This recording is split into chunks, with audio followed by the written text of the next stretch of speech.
الحمدللہ رب العالمین والصلاة والسلام علی سید الانبیاء والمرسلین اما بعد فاعوذ باللہ من الشیطان الرجیم بسم اللہ الرحمن الرحیم۔ الحمدللہ پروگرام الہادی میں درس قرآن کا سلسلہ جاری ہے اور فی الحال جو ٹاپک چل رہا ہے وہ اللہ تبارک و تعالیٰ کی ذات اور صفات ہے۔ جیسے کہ ہم نے پچھلے پروگرام میں آپ کی خدمت میں عرض کیا تھا کہ اللہ تعالیٰ کی صفات ذاتیہ پر تفصیل کلام کرنے کے بعد اب اس کی صفات فعلیہ کے بارے میں انشاءاللہ سلسلہ کلام جاری رہے گا، اور کچھ پروگرام انشاءاللہ اس کی صفات فعلیہ کے بیان پر مشتمل ہوں گے۔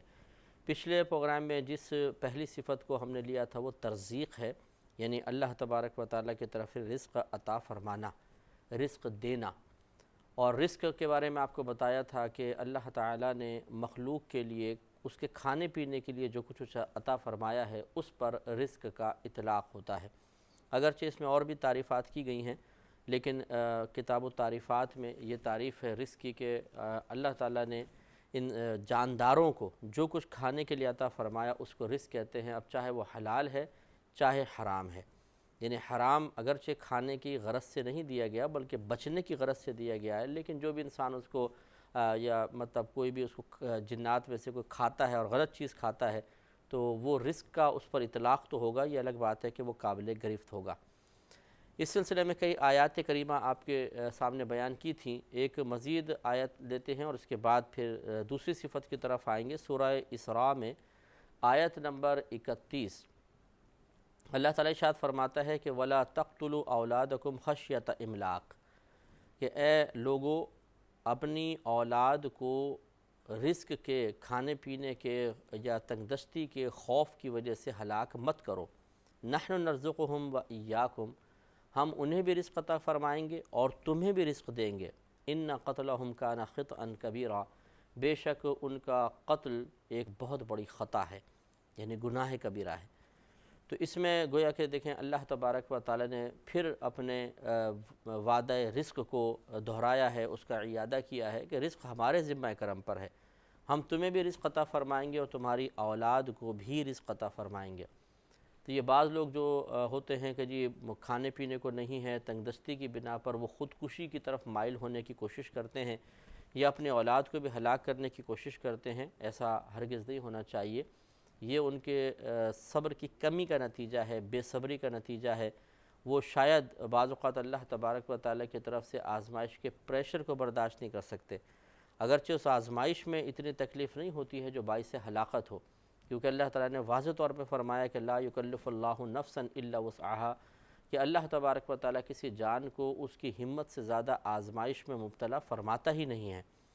اب اگر ایک آزمائش کسی پر آتی ہے اور وہ یہ سمجھتا ہے کہ میں اس کا متحمل نہیں ہو پا رہا ہوں یا میں اس پہ صبر نہیں کر سکتا ہوں، میں اسے برداشت نہیں کر سکتا ہوں، تو حقیقتاً وہ آزمائش ایسی نہیں ہے کہ جس کو یہ برداشت نہیں کر سکتا ہے، لیکن اس کے احساس نے اس کو ناقابل برداشت بنا دیا ہے۔ اس کو یوں سمجھنے کے بعد اوقات بعض لوگ بڑی نازک طبیعت ہوتے ہیں، تھوڑی سی چوٹ لگتی ہے تو وہ بہت زیادہ پریشان ہو جاتے ہیں، تھوڑی سی غم آتا ہے، فکر آتا ہے، بہت زیادہ پریشان ہو جاتے ہیں۔ اس کے برعکس ویسا ہی غم، فکر، چوٹ کسی اور کو پہنچتی ہے، وہ اتنا زیادہ پریشان نہیں ہوتا ہے۔ تو یوں ہوتا ہے بعض اوقات احساس، بعض اوقات اپنے اندر خود ساختہ ہمت کی کمی ایک آزمائش کو بہت بڑا کر کے دکھا دیتی ہے، اور بعض اوقات انسان کی ہمت ایک بڑی آزمائش کو بھی چھوٹا سا کر دیتی ہے۔ تو خلاصہ کلام یہ ہے کہ اللہ تعالیٰ کا فرمان بالکل حق ہے کہ اللہ تعالیٰ کسی جان کو اس کی ہمت سے زیادہ آزمائش میں مبتلا فرماتا ہی نہیں۔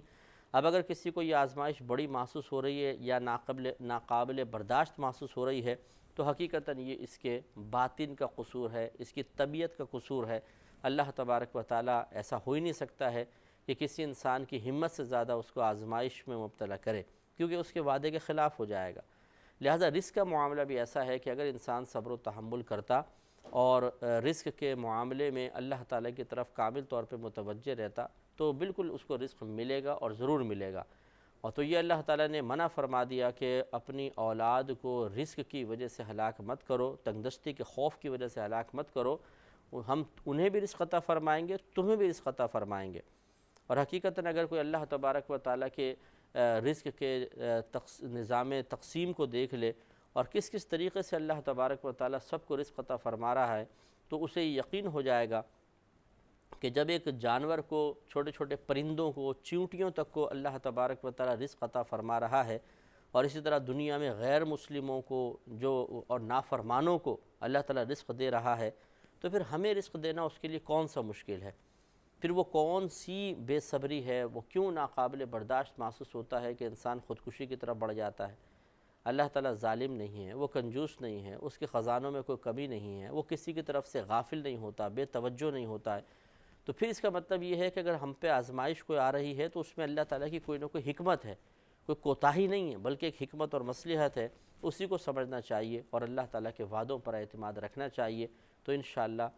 کوئی پریشانی نہیں ہے، صرف وقتی طور پہ، عارضی طور پہ تکلیف محسوس ہوتی ہے۔ اگر انسان مضبوط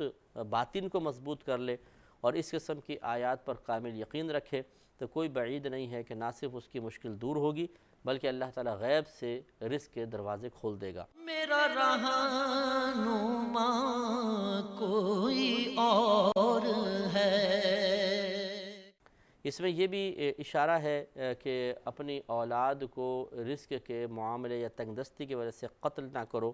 اس میں اشارہ دے دیا گیا اس طرف کہ بعض لوگ جو ہیں وہ مثلاً زوجہ پیگننٹ ہوئیں تو وہ کہتے ہیں کہ بھئی ہم ایبورشن کرا دیتے ہیں کیونکہ بچہ پیدا ہوگا، کہاں سے کھلائیں گے، کہاں سے پلائیں گے۔ معاذ اللہ ثم معاذ اللہ، اگر کسی نے نعمت اولاد کو فقط اس لیے ختم کیا، چاہے 4 ماہ سے پہلے ہی ختم کرے کہ 4 ماہ کے بعد تو باقاعدہ روح پھونک دی جاتی ہے، چاہے 4 ماہ سے پہلے ہی یہ اقدام کرے، لیکن اصل نیت بس یہ ہے کہ کہاں سے کھلائیں گے پلائیں گے، تو یاد رکھیں ایسا فعل پھر ناجائز اور گناہ ہے، نہیں ہو سکتا،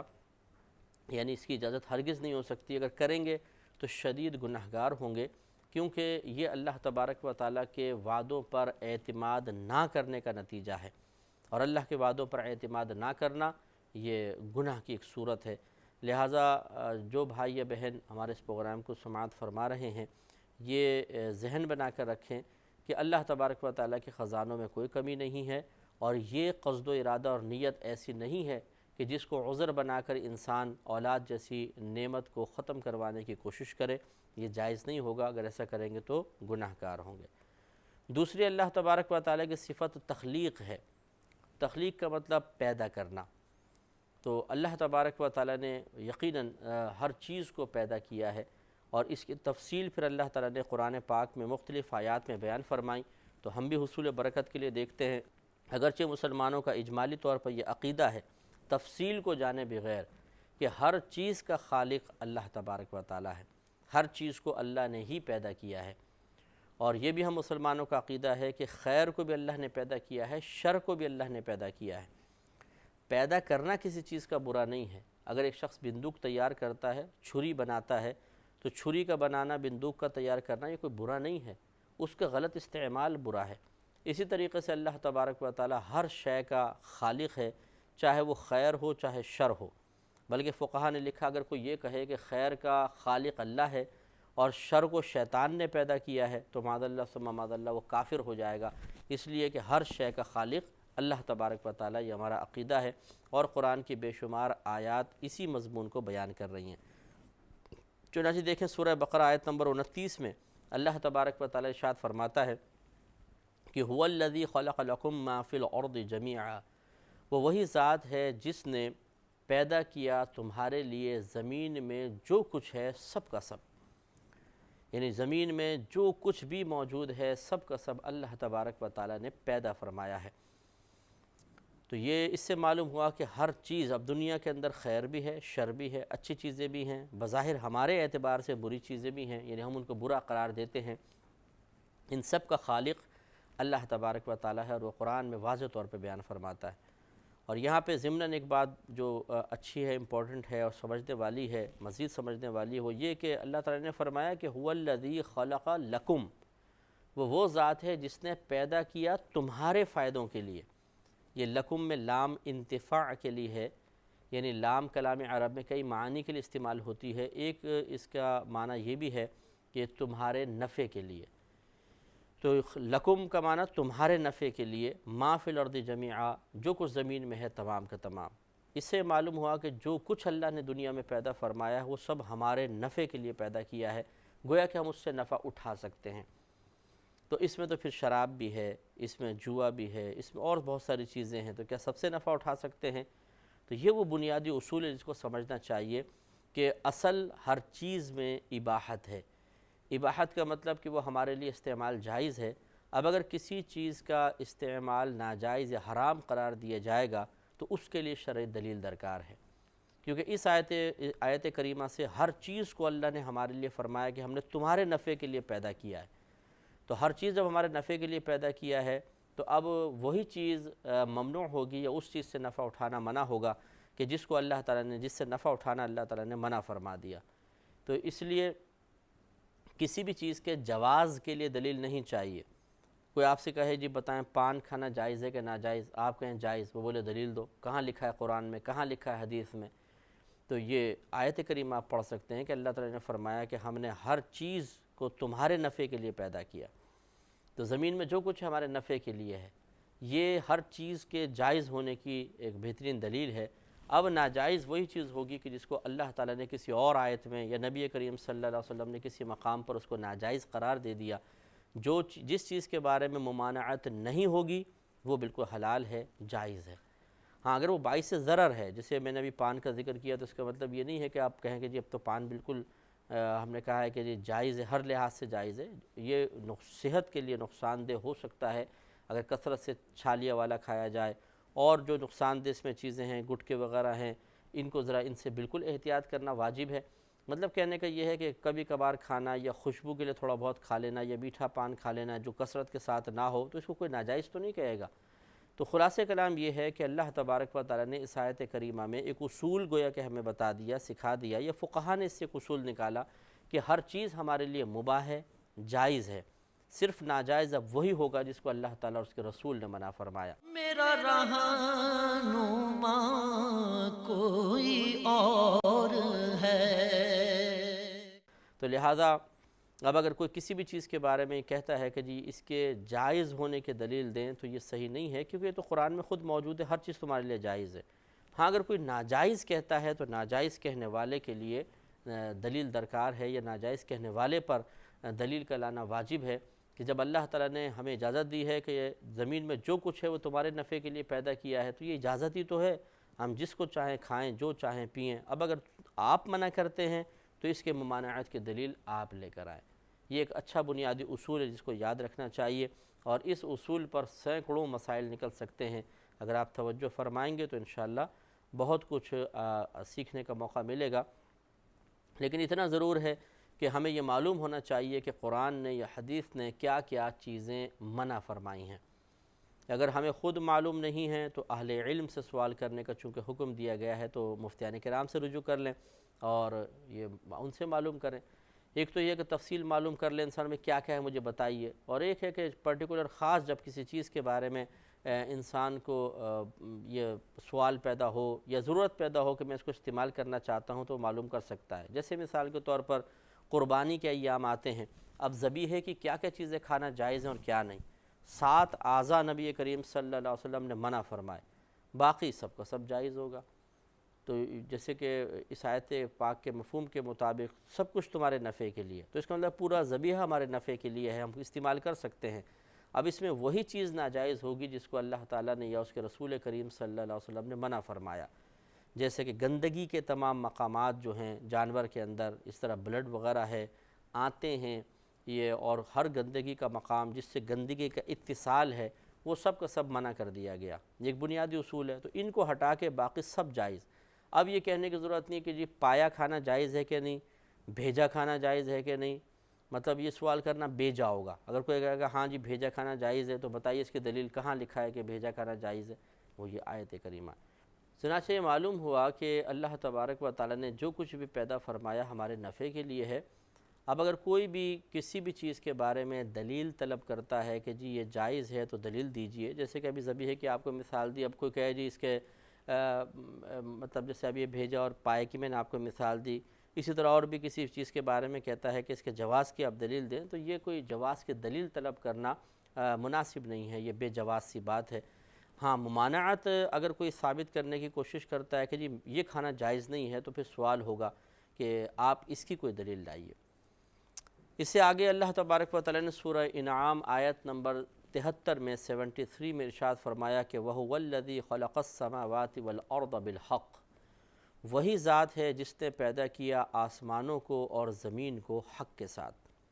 پہلے والی آیت میں زمین اور اس میں جو کچھ چیزیں ہیں سب کو پیدا کرنے کا اللہ تعالیٰ نے ارشاد فرمایا۔ دوسری آیت میں اور وسعت کے ساتھ بیان ہے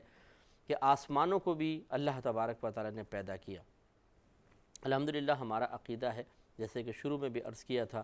کہ ہر چیز کا خالق و مالک اللہ تبارک و تعالیٰ ہے۔ آسمانوں کو بھی اس نے بنایا، آسمانوں کی ایک ایک چیز کو اس نے بنایا، اسی طرح زمین کی ایک ایک چیز کو اس نے پیدا فرمایا۔ لیکن چونکہ مختلف جگہ پر اللہ تعالیٰ نے بار بار اس کا تذکرہ کیا ہے، بار بار بیان کیا ہے، تو یقینی سی بات ہے کہ تخلیق کی ان جو اس مخلوق کی طرف اللہ تعالیٰ اشارہ فرما رہا ہے اور اپنی صفت تخلیق کو مختلف مقامات پہ ذکر کر رہا ہے، تو بیکار تو نہیں ہے۔ وہ ایک ہی مقام پہ ذکر فرما سکتا تھا کہ اس نے آسمان و زمینوں کو پیدا کیا، جو کچھ اس میں موجود ہے سب کو پیدا فرما دیا، یہ ہر چیز کا خالق وہی ہے۔ لیکن اس کے باوجود کئی قرآن پاک میں بہت سارے مقامات پہ اللہ تعالیٰ نے ان چیزوں کا اعادہ فرمایا ہے اور بار بار اس کو ذکر کیا ہے،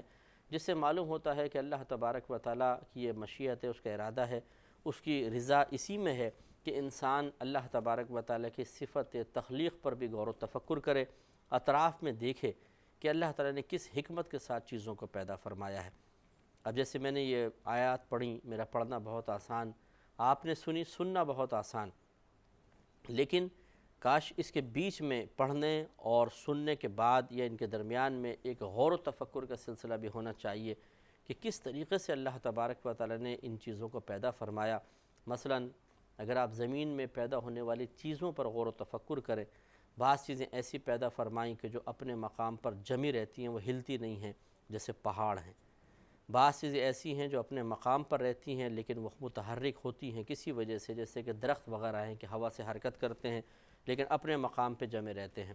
اسی طرح اور بہت ساری چیزیں پیدا فرمائیں، انشاءاللہ اس پر بھی ہم غور و تفکر کے نیت سے اس کا ذکر کریں گے، تھوڑا سا مزید غور و تفکر کریں گے، لیکن اس پروگرام میں نہیں، نیکسٹ پروگرام میں، کیونکہ ٹائم بہت کم ہے۔ انشاءاللہ ملاقات ہوگی اگلے پروگرام میں۔ وآخر دعوانا ان الحمدللہ رب العالمین۔ میں بہک سکوں یہ مجال کیا، میرا رہنما کوئی اور ہے۔ میں بہک سکوں یہ مجال کیا، میرا رہنما کوئی اور ہے۔ میں